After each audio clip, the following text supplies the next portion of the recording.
Yesterday evening, the Browns got a very exciting piece on their defensive line and for their team next season with the addition of Za'Darius Smith. And they also got a 2025 round 6 and 7 pick from the Minnesota Vikings in exchange for a 2024 5th round pick and a 2025 5th round pick is what the Vikings got back from the Browns. I do believe that Smith here is a bit of a better and more reliable option to replace the production that Jadeveon Clowney has brought to the Browns the last two seasons than maybe Ogbo was in his signing in free agency. Not that Ogbo is a bad player by any stretch of the imagination, just that Za'Darius Smith definitely has a much more established history of producing at a high value. Last season with the Vikings, he did have 10 sacks and a forced fumble, along with 44 tackles, including 15 tackles for loss. Now he did slow down as the season progressed. However, he was dealing with an injury there, so maybe that's a thing where if that injury heals up, he will be back to his early season production.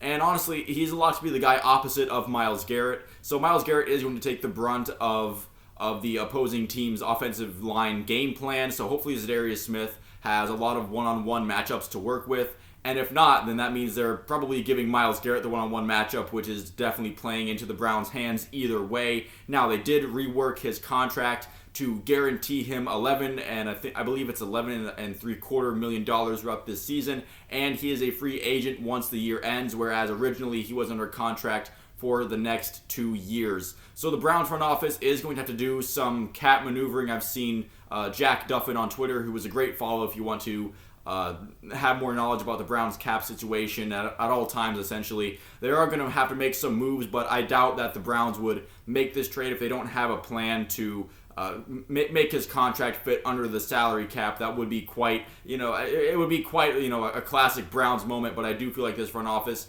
is a little bit smarter. So they're going to have to do some cap maneuvering, restructure from deals. Andrew Berry's going to have to really put that Harvard degree to work to make the math work out. But I do feel like this front office has done a decent job of kind of going all in while making sure they stay under the cap, that as the years go by, we see more and more front offices get away with salary cap murder every single year. I'm beginning to think that if you try hard enough, you can manipulate enough contracts enough ways to essentially get whatever team you feel like you can have and just worry about next year's cap next year. And that's how I'm kind of feeling about the cap space this year. I'm not going to stress about it because clearly the organization and the front office is in a philosophy of win now and think about the cap later. Now, if we fast forward a year and they didn't win, then we can start to worry and stress about how the cap space will affect the Browns being able to do things. But that's not this season's worry. This season's worry is building a football team to be a legitimate competitor and a contender for a playoff run this year, because you can clearly see that Andrew Berry and the Browns are being super aggressive on some of these guys, including this trade. His cap hit, again, it probably won't be a worry after this season anyway, as he is set to be a free agent.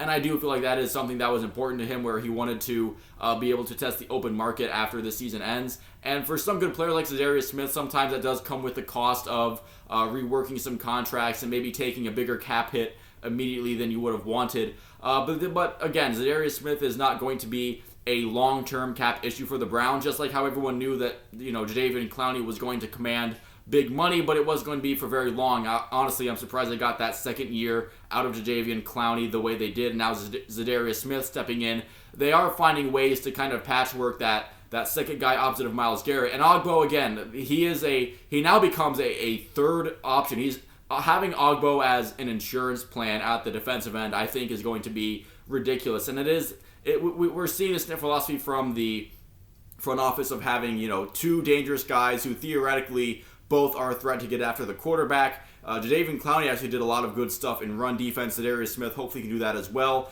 And the Browns are really kind of taking a lot of the Vikings defensive line and kind of doing that. Maybe that's the Kevin Stefanski connection there. I know the current Vikings general manager used to be, he worked in the Browns front office and all that. So the Browns and the Vikings continuing to kind of flip-flop guys back and forth as the Browns signed to Dalvin Tomlinson in free agency. So that continues. I'm really excited about this move for the Browns. I do think that this does take the defensive line to a next step, because I don't think you can there's no such thing as a too dangerous defensive line. And again, if this season for Za'Darius Smith for whatever reason doesn't work out, his cap hit goes away after next year. He becomes a free agent.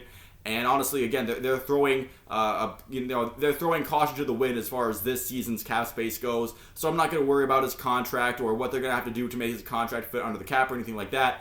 I'm just excited because I know that the Cleveland Browns got better, and all they had to give up to make that happen was a couple of fifth-round picks, and they even got some late-round picks back in the deal. I understand that Za'Darius Smith has kind of, he's moved from team to team because he's kind of been finicky about where he wants to go. For next season, and probably next season only, it will be the Cleveland Browns, and that's what has me excited about this. That's what has me excited about this deal, because if it does become an issue of Za'Darius Smith either not being able to perform, or he's injured, or doesn't want to be here, it's only for a year, and honestly, that does kind of make it a little bit more urgent and a little more exciting to me as well. So thank you all for watching. If you made it this far into the video, I'll see you at the next one.